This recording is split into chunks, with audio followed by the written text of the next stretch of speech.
আব্দুল হামিদ তো প্রশাসনের সহযোগিতায় গিয়েছে, আব্দুল হামিদ তো বঙ্গভবনের কলে গিয়েছে, আব্দুল হামিদ তো আপনাদের উপদেষ্টাদের ফোনে গিয়েছে, আব্দুল হামিদ তো আপনাদের সিদ্ধান্তের মাধ্যমে গিয়েছে। আপনি আবার বাংলাদেশে তদন্ত করে কার বিচার করবেন?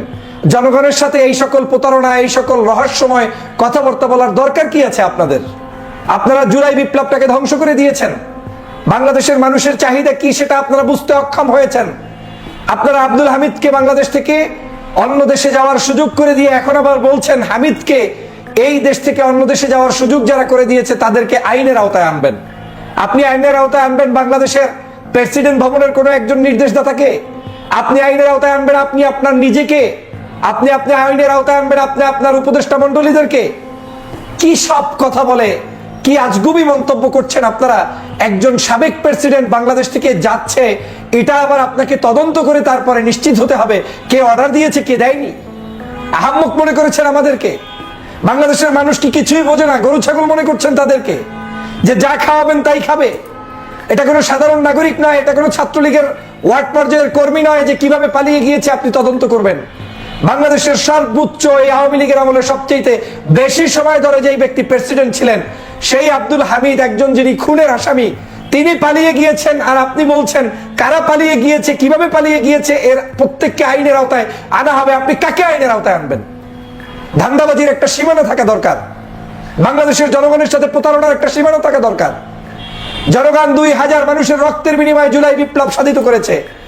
এখন পর্যন্ত 50,000-এর অধিক মানুষ আহত, যাদের চিকিৎসা হচ্ছে না ঠিক মতো। আর আপনি বলছেন যে আব্দুল হামিদ কিভাবে পালিয়ে গেল সেটা দেখা হবে, তদন্ত করে আইনের আওতায় আনা হবে। কাকে আনবেন? কোন অফিসারকে আনবেন? সাধারণ একজন পুলিশ অফিসারকে আপনি এক স্থান থেকে আরেক স্থানে আপনি তদন্ত করে তাকে আরেক জায়গায় আপনি কি বলে পাঠিয়ে দিলেই কি আপনার বিচার হয়ে গেল? আব্দুল হামিদ যাওয়ার পরে আপনি এখন নতুন করে শুরু করবেন, দুই একজনকে অভিযান করে তারপরে গ্রেফতার করবেন, তাতেই হয়ে গেল?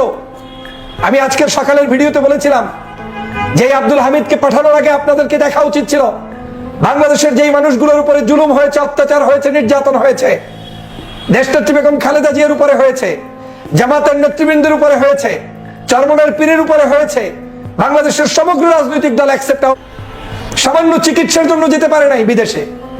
ডক্টর মোহাম্মদ ইউনূস আজকের প্রধান উপদেষ্টা, তিনি পর্যন্ত ওই নিচতলা থেকে 6 তলা 7 তলা 10 তলা পর্যন্ত বিচারের জন্য হেঁটে হেঁটে উঠতে হতো, তারপরে লোহার খেঁচার ভিতরে ঢুকে তারপরে মামলার হাজিরা দিতে হয়েছে। এগুলো থেকে আপনাদের শিক্ষা হয়নি? শিক্ষা এজন্যই হয় না কারণ জুলাই বিপ্লবের আপনারা অংশীদার না। শিক্ষা এজন্যই হয় না আপনি রক্ত দেন নাই, আপনার আত্মীয় রক্ত দেয় নাই। শিক্ষা এজন্যই হয় না যে আপনি এখন পর্যন্ত গত 16 বছরের কোন আওয়ামী লীগের জুলুম অত্যাচারের শিকার ছিলেন না। স্বরাষ্ট্র উপদেষ্টা কি করে এখন বলছেন যে এখন আইনের আওতায় আনার জন্য আপনারা চেষ্টা চালিয়ে যাবেন? আপনার আইনের আওতায় এই দেশে যদি আনতে হয় তাহলে তো আপনার এই উপদেষ্টা পরিষদ, বঙ্গভবন থেকে শুরু করে সবাইকে আপনার আইনের আওতায় আনতে হবে। একজন রাষ্ট্রপতি চলে যাচ্ছে, আপনারা খবরও রাখেন না, আপনি জানেনও না। জানবেন কি? আপনারাই তো এটা করে দিয়েছেন।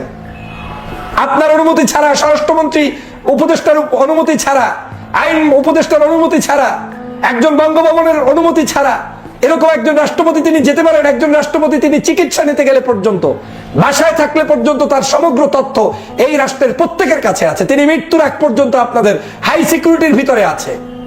তো যেই লোকটি সিকিউরিটির মধ্যে 24 ঘন্টা চলাফেরা করছে তাকে আপনার এয়ারপোর্ট থেকে বিদায় দিচ্ছেন আর বলছেন আমরা কারা বিদায় দিয়েছে জানি না, তাদেরকে বিচারের আওতায় আনবেন। এই সকল তামাশা বন্ধ করা উচিত, এই সকল ধৃষ্টতাপূর্ণ আচরণ বন্ধ করা উচিত।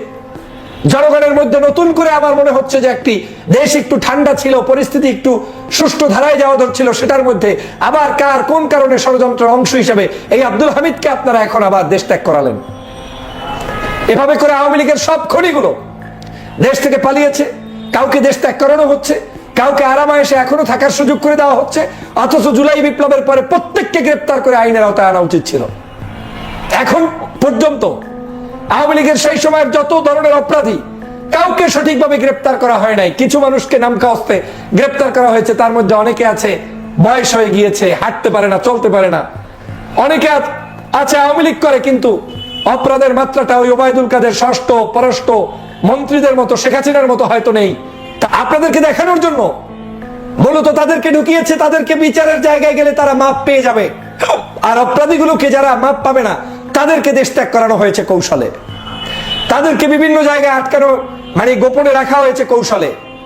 আমরা কয়েক মাস আগে রিপোর্ট দেখেছিলাম যে বাংলাদেশের স্পিকারের পাসপোর্ট তৈরি হচ্ছে।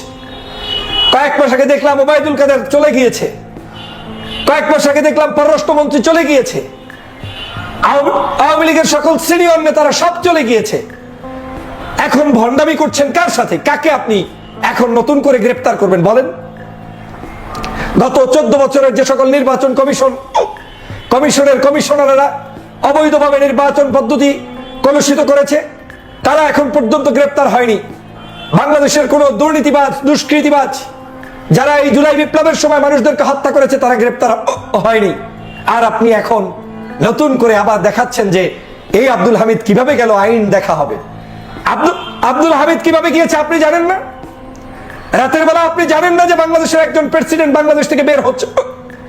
দেশনেত্রী বেগম খালেদা জিয়া বাংলাদেশে প্রবেশ করছে, আপনি জানতে পারেন। বিভিন্ন দেশ থেকে একজন দেশে আসছে যাচ্ছে, আপনি জানতে পারেন। কবি, সাহিত্যিক, সাংবাদিকরা দেশে প্রবেশ করছে, আপনি জানতে পারেন। আর আব্দুল হামিদ চলে যাচ্ছে, আপনি জানেন না। মিথ্যা বলে জনতার সাথে প্রতারণা করে আজকের এই সরকার আমাদের সাথে বেইমানি করছে। আমি মনে করি এই সরকারের নৈতিকতা হারিয়েছে। জুলাই বিপ্লবের যে মূল চেতনা, সেটা তারা ধ্বংস করে দিয়েছে। এই মুহূর্তে আর কোনো অপশন নেই। জনগণকে যদি ঐক্যবদ্ধ হওয়া না যায়, রাজনৈতিক দলগুলো যদি ঐক্যবদ্ধ হতে না পারে, তাহলে এই চোরের গোষ্ঠী চোরেরা বিভিন্ন জায়গায় পালিয়ে যাবে এবং এই সরকারের ছত্রছায়ায় তারা পালিয়ে যাবে। সরকারকে আমি হুঁশিয়ার করে বলতে চাই, অনেক বেশি ফাইজলামি করে ফেলেছেন। অনৈক্য দেখে আপনারা এত বেশি ফাইজলামি শুরু করেছেন যে এখন জনতার সাথে প্রহসন শুরু করেছেন, অথচ জনগণের উপরে ভিত্তি করে আপনারা ক্ষমতায় এসেছেন। জনগণ কি চায় সেটা আপনাদের মাথায় নাই। আপনাদের মাথায় শুধু আওয়ামী লীগকে পুনর্বাসন করা। এইভাবে চলতে থাকলে আবার নতুন করে আবার কিন্তু আপনাদেরকে প্রশ্নবিদ্ধ করবে। প্রিয় বন্ধুরা আমার, আজকের বাংলাদেশের পরিস্থিতি ভালো নেই। আমাদেরকে ঐক্যবদ্ধ হতে হবে।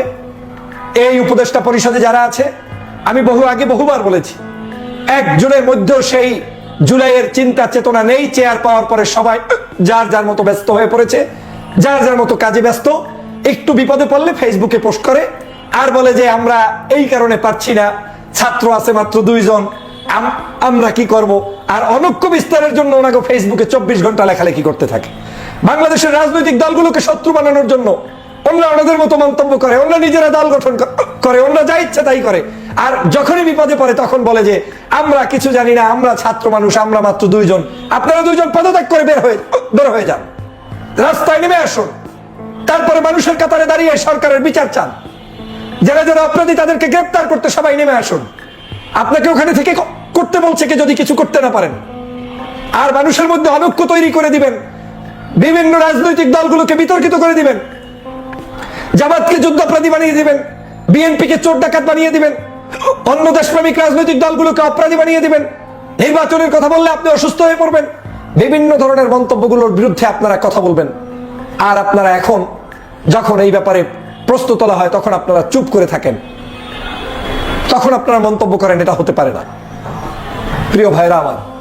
সে কারণে বলছি, আজকের এই চরম মাত্রায় একটি নতুন করে ষড়যন্ত্র চলছে।